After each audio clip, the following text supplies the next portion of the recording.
நமஸ்காரம். 1000 நாமங்கள் 1000 கதைகள் 308வது திருநாமம் அனந்தஜிதே நமக.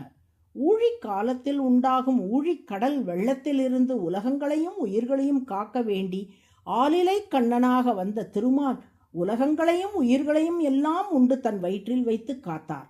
இந்த அவதார காட்சியை மார்க்கண்டேய முனிவருக்கு காட்டினார் திருமால்.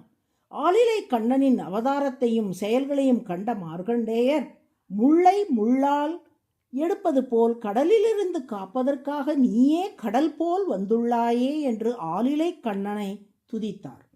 ஆலிலை கண்ணன் மார்க்கண்டேயரை பார்த்து, சிறிய வடிவத்துடன் வந்திருக்கும் என்னை ஏன் கடலோடு ஒப்பிடுகிறீர்கள் என்று கேட்டான். அதற்கு மார்க்கண்டேயர், கண்ணா, கடலை எத்தனை முறை பார்த்தாலும் அலுக்காது. கடற்கரைக்கு அருகில் வாழ்பவர்கள் தினந்தோறும் கடற்கரைக்கு சென்று ஆனந்தமாக அந்த கடலை கண்டு ரசித்துவிட்டு வருவார்கள். அதுபோலத்தான் உன்னையும் எத்தனை முறை பார்த்தாலும் மனதில் அலுப்பு ஏற்படாது. அப்போதைக்கப்போது நீ ஆறா அமுதமாய் இருக்கிறாய். மழை பொழிந்துத்தான் கடலுக்கு தண்ணீர் வர வேண்டும் என்று அவசியமில்லை. அது எப்போதுமே தன்னிறைவோடு இருக்கும். அதுபோலத்தான் நாங்கள் தொண்டு செய்வதால் தான் உனக்கு புதிதாக பெருமை வர வேண்டும் என்பதில்லை. நீ எப்போதுமே ஆனந்தமே வடிவெடுத்தவனாய் இருக்கிறாய். கடல் தேவர்களுக்கு அமுதத்தை கொடுத்தது. நீயோ உன் அடியார்களுக்கு உன்னையே ஆறா அமுதமாய் தந்து விடுகிறாய். மதியை, அதாவது சந்திரனை கண்டால் கடல் பொங்குகிறது. நீ மதி, அதாவது ஞானம் மிக்க ஞானியர்களை கண்டால் மகிழ்ச்சியால் பொங்குகிறாய். கடலை எத்தனை பேர் வேண்டுமானாலும் வேடிக்கை பார்க்கலாம். ஆனால் எல்லோராலும் கடலுக்குள் மூழ்கி முத்தெடுத்து வர இயலாது. அதுபோலத்தான் உன்னை தூரத்திலிருந்து எத்தனையோ பேர் காண்கிறார்கள். ஆனால் உனது பெருமைகளின் ஆழத்தையும் நீ யார் என்பதையும் யாராலும் முழுமையாக அறிய முடியாது. முக்கியமாக கண்ணா, கடலுக்கும் எல்லை இல்லை, உனக்கும் எல்லை இல்லை. தூரத்தில் இருந்து நாம் பார்க்கையில் ஏதோ கடலுக்கு எல்லை இருப்பது போல் தோன்றலாம். ஆனால் கடலில் இறங்கி பயணிக்க அதன் எல்லையை காணவே முடியாது என்பதை உணர்கிறார்கள்.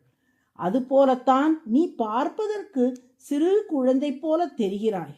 ஆனால் நானும் உனது வாய்க்குள்ளே நுழைந்து உனது திருமேனி முழுவதும் 100 ஆண்டுகளுக்கு மேல் தேடி பார்த்தேன். வெளியிலிருந்து பார்க்கும்போது குழந்தையாக தோன்றும் உனது திருமேனிக்கு உண்மையில் உள்ளே எல்லை இல்லை என்று அறிந்து கொண்டேன். அந்த ஷரீரே தஸ்யாகம் வர்ஷாணாம் அதிகம் சதம் நகி பஷ்யாமி தஸ்யாகம் அந்தம் தேவஸ்ய கர்ஹிசித் ஆசாதயாமி நைவாந்தம் தஸ்ய ராஜன் மகாத்மனஹா என்று விடையளித்தார் மார்க்கண்டேயர். ஆலமர விதை சிறியதாக இருந்தாலும் அந்த சிறிய விதைக்குள் பெரிய ஆலமரமே அடங்கியிருக்கும் அல்லவா? அதுபோல ஆலிலை கண்ணனின் தோற்றம் சிறு குழந்தை போல தெரிந்தாலும் அத்தனை உலகங்களும் அந்த சிறிய வடிவத்துக்குள் அடங்கியிருக்கிறது. உண்மையில் அவரது மகிமைக்கு எல்லை என்பதே இல்லை. அந்தம் என்றால் எல்லை என்று பொருள். அனந்தம் என்றால் எல்லையற்றது என்று பொருள். யாராலும் எல்லை காண முடியாதபடியான உயர்ந்த மகிமை கொண்டவராக திருமால் திகழ்வதால் அனந்தஜித் என்று அவர் போற்றப்படுகிறார். அனந்தஜித் என்றால் எல்லையில்லாத மகிமை பெற்றவர் என்று பொருள். அதுவே சகஸ்ரநாமத்தின் 308வது திருநாமம். அனந்தஜிதே நம என்று தினமும் சொல்லி வரும் அன்பர்களுக்கு வாழ்வில் சிறந்த மகிமைகளும் திறமைகளும் பெருமைகளும் கிடைக்கும்படி திருமால் அருள் புரிவார். நாராயண நாராயண.